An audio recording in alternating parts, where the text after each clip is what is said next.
ছায়ার ঘোমটা মুখে টানি, আছে আমাদের পাড়াখানি। দিঘি তার মাঝখানটিতে, তালবন তারই চারি ভিতে। বাঁকা এক সরু গলি বেয়ে জল নিতে আসে যত মেয়ে। বাঁশ গাছ ঝুঁকে ঝুঁকে পড়ে, ঝুরু ঝুরু পাতাগুলো নড়ে। পথের ধারেতে একখানে হরিমুদি বসেছে দোকানে। চাল ডাল বেচে, তেল নুন, খয়ের সুপারি বেচে চুন। ঢেঁকি পেতে ধান ভানে বুড়ি, খোলা পেতে ভাজে খই মুড়ি। বিধু গোয়ালিনী মায়ে পোয়ে, সকালবেলায় গরু দই। আঙিনায় কানায় বালায় রাশি করে সরিষা কলায়। বড় বউ মেজ বউ মিলে ঘুঁটে দেয় ঘরের পাঁচিলে। সেই ছোট্টবেলাকার পড়া। কেমন লাগলো শুনে তোমাদের? আমার তো পড়েও বেশ ভালো লাগছিল, শুনিয়েও বেশ ভালো লাগছে। তো আজকে সকালে বাজার করে নিয়ে এসেছিলো, মাছ মাংস নিয়ে এসেছিলো। আজকে রবিবার, আজকে আমি যাইনি। তো আজকে বানাবো চপ।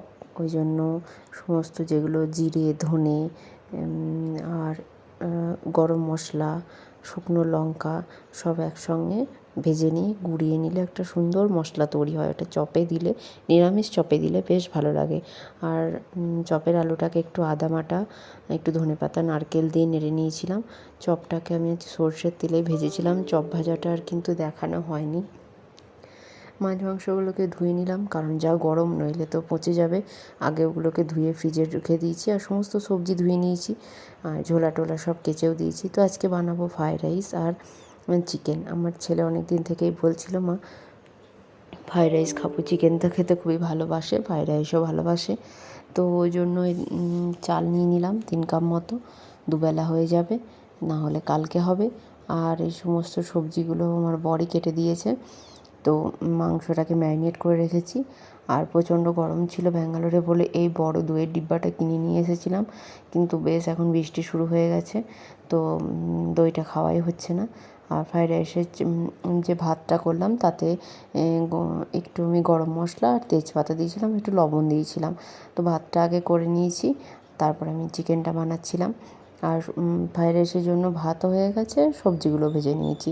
চিকেন কষা খাবো বলেছিল, কিন্তু অল্প একটু আলু দিয়েছিলাম, আলু ছাড়া খেতে পারবে না। তো চিকেন ওইদিকে বসিয়ে দিয়েছি। আর এই কড়াইটা নিয়েছি ফ্রায়েড রাইসটা ভাজার জন্য। একটু অসুবিধাই হচ্ছিলো, পুরো পড়ে যাচ্ছিলো। ঘি, গরম মশলা দিয়ে চালটাকে দিয়ে দিয়েছিলাম, তারপরে যে সবজিগুলো ভেজে রেখেছিলাম সেগুলো দিয়ে দিয়েছি। আর পাশে মাংস হচ্ছিলো, এখনও একটু জলটা মারবো আর কি, এতটা ঝোল রাখবো না। তো ছেলের খিদে পেয়েছিলো, ওকে খেতে দিয়ে দিলাম, ওর বাবা ওকে খাইয়ে দেবে, তারপরে আমরা খাওয়া দাওয়া করবো। ও মাংস খেতে খুবই ভালোবাসে।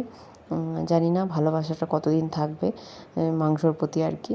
তো বললাম কেমন হয়েছে, বলছে খুব ভালো হয়েছে। তারপরে খেয়ে উঠতে না উঠতেই চরম বৃষ্টি শুরু হয়ে গেল। বেশ গরম ধরিয়েছিল, ওয়েদারটা একটু ঠান্ডা হলো। আর আমাদের ব্যালকনির সামনে এরকম গাছ আছে নিচে আর কি, কৃষ্ণচূড়া মনে হয় গাছগুলো, এক গাছ করে ফুল ফুটে আছে। ঘন মেঘ হয়ে আছে, একদম আকাশ মুখ ভার হয়ে আছে। আর আমি সবজিগুলোকে সব গুছিয়ে রাখছিলাম, কারি পাতা এনেছিল অনেকগুলো, কৌটোর মধ্যে ভরে রাখছিলাম। তো আজকে এই পর্যন্তই, টাটা, সবাই ভালো থেকো।